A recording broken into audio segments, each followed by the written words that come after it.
Hello friends, સ્વાગત છે મારી કિચનમાં. તો આજે આપણે બનાવીશું હેલ્ધી અને ટેસ્ટી મિલ્ક શેક.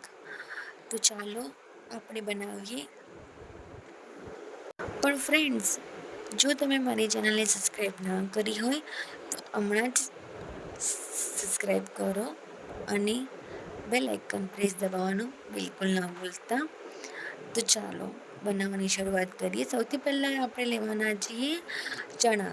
તો આપણે ચણા રોજિંદામાં હરતા ફરતા ખાઈએ છીએ, પણ તમે એનું કોઈ દિવસ મિલ્ક શેક બનાવીને પીધું છે?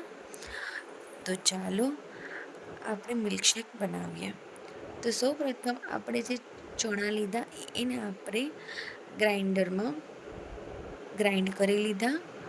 હવે એને મિક્સ કરી લીધા એટલે લોટ જેવું બની ગયું. તો હવે તેનામાં આપણે એક આખું કેળું બનાના એડ કરીશું.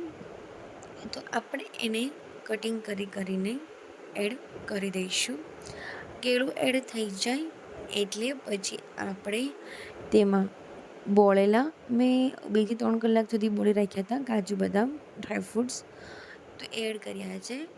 અને મેં અહીંયા થોડોક મારા ટેસ્ટ પ્રમાણે ગોળ, તમે ગોળની જગ્યાએ ખાંડનો ઉપયોગ પણ કરી શકો છો. અને બાદમાં હું અહીંયા જે ચણા આપણે જે ગ્રાઇન્ડ કર્યા હતા એ આપણે એડ કરી દઈશું. અને આપણે આમાં ઠંડુ દૂધ એડ કરવાનું છે, ગરમ દૂધ એડ નથી કરવાનું. તો મેં અહીંયા ઠંડુ દૂધ કરી દીધી અને મિક્સર જારમાં ગ્રાઇન્ડ કરી દીધું છે. હવે અહીંયા બ્લેન્ડ થઈ ગયું છે એટલે આપણે એને એક કપમાં, ગ્લાસમાં, તમે જેમાં તમને ફાવતું હોય એમાં તમે સર્વ કરી શકો છો. અને તમે ઉપરથી જે ડ્રાયફ્રૂટ્સ વગેરે છે એ તમે એડ કરી શકો છો. એ આપણા ગાર્નિશ માટે છે.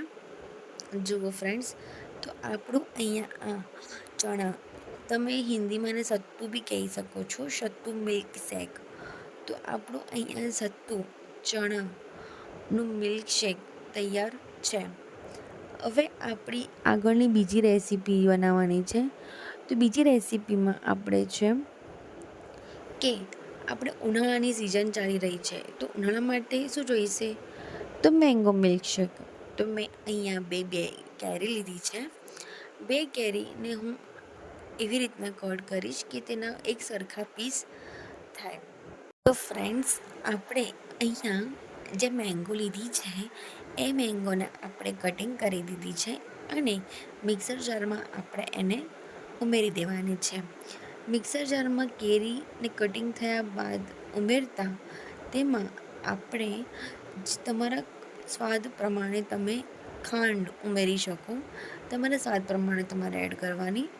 અને તેમાં ઠંડુ દૂધ એડ કરવાનું 1 ગ્લાસ જેટલું તમારા હિસાબથી, અને 2-3 જેટલા બરફના ટુકડા.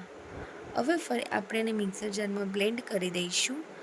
અને આપણે હવે તેમાં નીચે ગાર્નિશ માટે મેંગો અને મેંગો મિલ્ક શેક.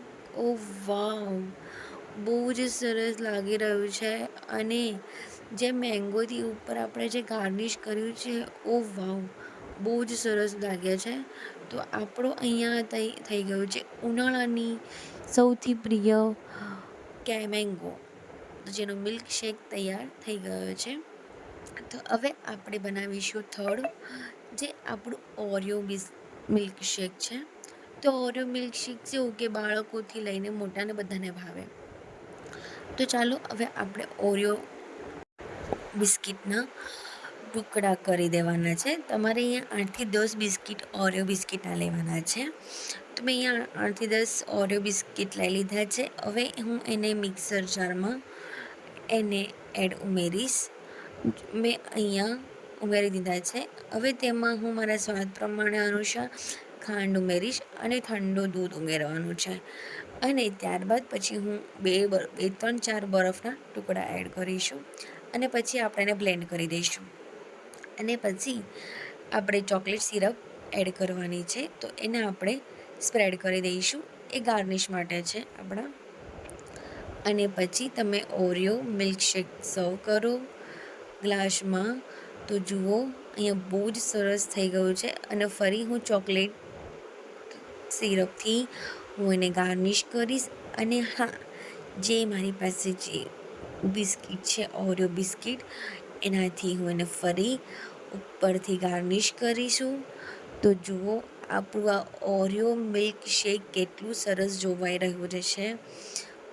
ફ્રેન્ડ્સ, તમને આવી રેસીપી જોઈતી હોય અને અલગ અલગ બીજી ટ્રેન્ડિંગ રેસીપી જોઈતી હોય તો મારી ચેનલને આજે સબસ્ક્રાઈબ કરો અને તમારા મિત્રો અને પરિવારોમાં શેર કરો. Thank you for watching.